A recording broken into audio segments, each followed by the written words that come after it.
আমি তোদের কর্মচারী, এটা জানবি। মমতা ব্যানার্জির সৈনিক আমি, তোদের কর্মচারী। তোরা এটা ভাবিস না আমি দালালি করবো। দুর্গাপুরে একটি বেসরকারি ইস্পাত কারখানায় বৃহস্পতিবার দুপুরে কুলিং লাইন বিস্ফোরণে চাঞ্চল্য ছড়ালো। স্থানীয় সূত্রে জানা যায়, SRMB নামে ওই কারখানায় কুলিং লাইনে হঠাৎ করে ভয়াবহ বিস্ফোরণ ঘটে। বিশাল শব্দে কেঁপে ওঠে গোটা এলাকা। বিস্ফোরণের জেরে কারখানার পাশে পুরনো বস্তিতে ছড়িয়ে পড়ে আগুনের হলকাও ছাই। বস্তির বহু মানুষ আতঙ্কে ঘর ছেড়ে বাইরে বেরিয়ে আসে।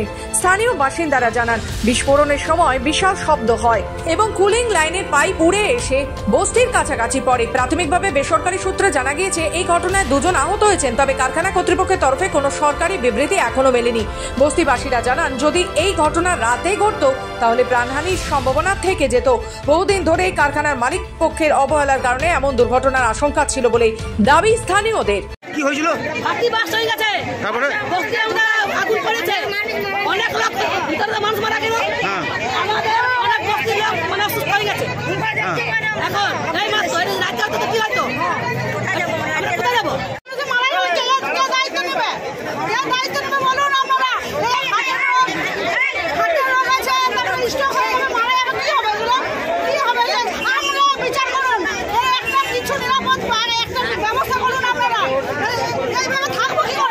যা ঘটেছে সেটা তো কথা নয়।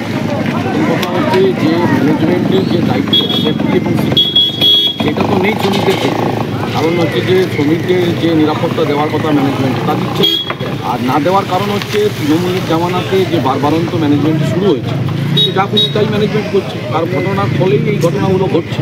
আমাদের এখানে যারা স্থানীয় নেতৃত্ব আছে, মনমোহন ঝা, বিকাশ ঘটক, এরা আমাদের খবর দিয়েছেন যে এখানে হচ্ছে SRMB কারখানার গেটে শ্রমিকদের safety, security, PSI total subject নিয়ে বঞ্চনা হয় এবং হচ্ছে এখানে আজকে বহু শ্রমিক আহত হয়েছেন। কতজন মারা গেছেন ভেতরে সেটা এখনও ডিসক্লোজ করছেন ম্যানেজমেন্ট। তো এখানে হচ্ছে অবিলম্বে এদের আমরা চাইছি যে এখানে যারা আহত হয়েছেন তাদের হচ্ছে প্রপার ট্রিটমেন্টের জন্যে, যারা নিহত হয়েছেন অ্যাজ পার ইউনিয়ন অ্যাক্টে আমাদের দুর্গাপুরের একটা রেট ঠিক করা আছে, সেখানে আমাদের BMS আছে, INTUC আছে, INTTUC আছে, C2 আছে, যৌথভাবে আমরা এটা করেছিলাম।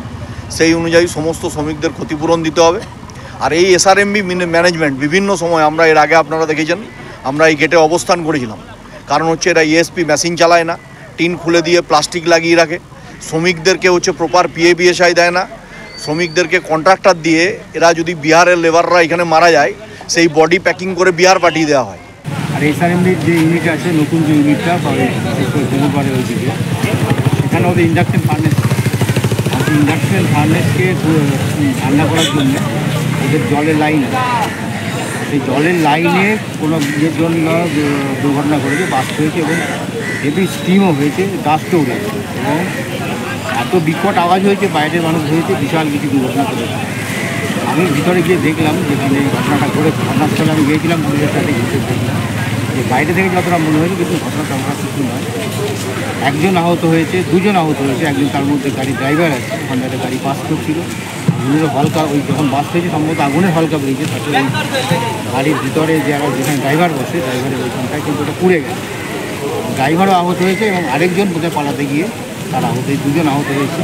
বোধহয় কোনো কারখানার কোনো ফার্নিশড হোক আর কিছু বাস্ট করেছে এবং বাস্ট করার সঙ্গে সঙ্গে এলাকাটা একদম ধুমায় ভরে গেছে, আগুনের গোলায় ভরে গেছে। স্বাভাবিক কারণে এলাকার মানুষরা আতঙ্কিত, কেন ঘর পোড়া গরু রক্তসন্ধ্যাকে ভয় হয়। এর আগে SRMB একবার ওই এগুলো সেটগুলো খুলে দিয়ে আগুনের ঝলকা এসে এলাকার মানুষকে বিব্রত করেছিল। বৃদ্ধ বৃদ্ধা থেকে শুরু করে বাচ্চা ছেলেরা, আমাদের মায়েরা, আমাদের বোনেরা চরমভাবে আতঙ্কগ্রস্ত হয়েছে। আজকে যে ঘটনা ঘটেছে এলাকাটা অন্ধকারাচ্ছন্ন হয়ে গেছে। আমাকে একজন পূর্ণিমা রজৌ বলে একজন মেয়ে ফোন করলো যে কাকু তুমি কোথায় আছো, তাড়াতাড়ি এসো। কজন ইনজিওর্ড আছে? পুলিশ সেটা আমাকে বললো, আনঅফিসিয়ালি আমি জানি না, পুলিশ প্রশাসন দিয়েছে, ওনারা আসলে জানতে পারবো কজন ইনজিওর্ড হয়েছে, কী কী ঘটনা। তবে আমি চাইবো কারখানার ভেতরে কি হচ্ছে সেটা ম্যানেজমেন্ট প্রশাসন বুঝুক, কিন্তু আমার লোকরা যারা আছে তাদের সুরক্ষার বলয়টা সঠিকভাবে করতে হবে। দুর্গাপুর থেকে নিজস্ব প্রতিনিধি রিপোর্ট, খবর বাংলা।